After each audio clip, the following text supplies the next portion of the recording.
ایک عورت کو حضور سرور کائنات صلی اللہ علیہ وسلم نے جب کلمہ پڑھایا تو اس کو کتنے اچھا سکون ملا، کتنا اچھا اس کو یقین آیا۔ آپ لوگ سنیں پیر اجمل رضا قادری صاحب کے اس ویڈیو میں، سنیں اس ویڈیو کو۔ عائشہ صدیقہ رضی اللہ تعالیٰ عنہ فرماتی ہیں ایک عورت تھی اور اسے نبی پاک صلی اللہ تعالیٰ علیہ وسلم نے وہ کلمہ پڑھ کے مسلمان ہوئی، مدینہ طیبہ آ گئی تو حضور نے مسجد نبوی شریف میں اس کے لیے مکان، ایک سادہ سا کمرہ ساتھ مسجد کے بنوا دیا، وہیں رہنے لگی۔ اکثر وہ سیدہ طیبہ کے پاس آتی تو حضرت عائشہ صدیقہ رضی اللہ تعالیٰ عنہ فرماتی ہیں وہ بڑی باتیں سناتی اور آخر میں کہتی وہ ہار والا دن بھی بڑا عجیب دن تھا اور میرے رب کی قدرتوں کا دن تھا، وہ بھی بڑا عجیب دن تھا۔ سیدہ عائشہ صدیقہ رضی اللہ تعالیٰ عنہ ایک دن فرمانے لگی کہ تو ہار والے دن کا بڑا ذکر کرتی ہے، وہ کیا دن تھا؟ تو خاتون کہنے لگی اماں جی وہ دن تھا جب میرے رب پر بھروسہ اور مضبوط ہو گیا، جس دن میرا اپنے رب پر توکل اور بڑھا، میرے ایمان میں یقین میں اور پختگی آئی۔ کہنے لگی میں ایک گھر کی کنیز تھی، نوکرانی تھی، اس گھر میں ایک بچی تھی جس کے پاس سونے چاندی ہیرے جواہرات کا ہار تھا۔ اس زمانے میں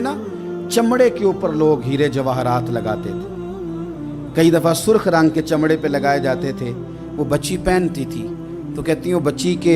اس نے اتار کے رکھا یا اس سے گرا وہ ہار تو چیل اسے اٹھا کے لے گئی گوشت سمجھ کے اور میرے سامنے اٹھا کے لے گئی۔ گھر والوں نے مجھ سے پوچھا، یہ بخاری میں موجود ہے، گھر والوں نے پوچھا مجھ سے کہ وہ ہار کہاں ہے تو میں نے کہا چیل اٹھا کے لے گئی۔ گھر میں کچھ چوری ہو جائے تو سب سے پہلا الزام کس پہ لگتا ہے؟ ملازمین پہ۔ کہتے انہوں نے مجھے بڑا مارا، بڑی تکلیف تھی، حتیٰ کہ میری شرمگاہ تک کی تلاشی، میری عزت اتنی خراب کی میں بتا نہیں سکتی۔ میں نے اپنی زندگی میں ایک واقعہ دیکھا، ایک امیر گھر میں چوری ہو گئی، ملازم کو اتنا مارا کہ وہ چارپائی پہ پڑ گیا، پولیس والوں سے اتنی مار پروائی گئی کہ وہ بیچارہ چارپائی پہ پڑ گیا اور پھر وہ اتنا بیمار ہوا اور کچھ دنوں کے بعد پتہ چل گیا کہ چور تو اپنا بیٹا ہے ان کا، پھر اس کا انتقال ہو گیا۔ اب وہ سیٹھ صاحب اور گھر والے آ کے مرنے والے کے کان میں معافیاں مانگ رہے ہیں، کان میں۔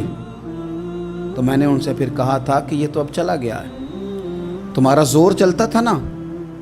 تو تم نے قانون خریدا اور تم نے اسے جتنا ہو سکا تم نے اسے مار پڑوائی، تمہارے پاس جو عدالتیں تھیں تم نے وہاں کارروائی کی، اب ایک عدالت قیامت کے دن لگے گی۔ یہ کمزور تھا نا، کچھ کر نہیں سکا۔ میرے نبی پاک صلی اللہ علیہ وسلم نے فرمایا سن لو، اگر سینگ والی بکری نے بغیر سینگ والی بکری کو تکلیف دی ہوگی نا تو قیامت کے دن اسے بھی بدلہ دینا پڑے گا کہ تیرے پاس سینگ تھے اور تو نے اسے مارا تھا۔ وہ خاتون عرض کرتی ہے سیدہ عائشہ کی خدمت میں کہ مجھے بڑا مارا، مجھے تکلیف دی، میں کہہ رہی تھی کہ میرے سامنے چیل لے گئی ہے پر وہ نہیں مان رہے تھے، اماں جی انہوں نے مجھے بڑا مارا۔ حضرت عائشہ صدیقہ کہتی ہیں پھر کیا ہوا؟ کہنے لگی اماں جی جب کوئی میرا مددگار نہ رہا، مجھے تکلیف دے رہے تھے، رسوا کر رہے تھے، تو میں نے اپنے رب سے مدد چاہی، میرے رب کی طرف میں نے توجہ کی، میں نے کہا مالک اب تو ہی میرا مددگار ہے۔ کہتی ہے وہ مجھے مار رہے تھے تو وہ چیل جو ہار لے گئی تھی وہی لے کے واپس آ گئی اور ہمارے سروں کے قریب لا کے اس نے جب اس ہار کو پھینکا وہ مجھے چھوڑ کے سائیڈ پہ ہوئے، وہ میری بے گناہی جان گئے، لیکن آپ کو بتاؤں اس دن سے میرا اپنے رب پر یقین اور بڑھ گیا۔ مجھے سمجھ آ گئی کہ جب انسان پورا ٹوٹ جاتا ہے اور جب کوئی چاروں جانب اس کا مددگار نہیں ہوتا تو رب تو ہوتا ہے نا، اللہ تو اس کا مددگار ہوتا ہے نا، وہ تو پھر اپنے اس بندے کی مدد کرتا ہے نا، پھر وہ تو توانائی دیتا ہے نا، وہ تنہا نہیں چھوڑتا، وہ تو آنسوؤں والوں کے آنسوؤں پہ بڑا کرم فرماتا ہے۔